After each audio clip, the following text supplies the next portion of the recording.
Biscuit महादेवपासून जर बुडा कॉलनीपर्यंत सर्वत्र पाहिलं तर बरेच पोस्टर A4 साईजमध्ये प्रिंट करून लावण्यात आलेले आहेत, ज्याच्यावर we pay tax, we deserve better road अशा प्रकारचे काही घोषवाक्य लिहून सर्वत्र पेस्ट करण्यात आलेले आहे।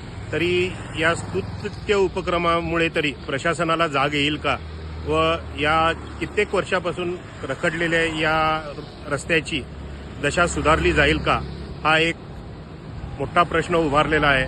तर या अनुषंगानं तरी प्रशासनाला जाग येऊ देत व इथं येणाऱ्या जाणाऱ्या नागरिकांसाठी हा एक चांगला रोड करून द्यावी ही प्रशासनाला या निमित्तानं मीही विनंती करतो। मी सुरेंद्र अनगोळकर, समाजसेवक। धन्यवाद।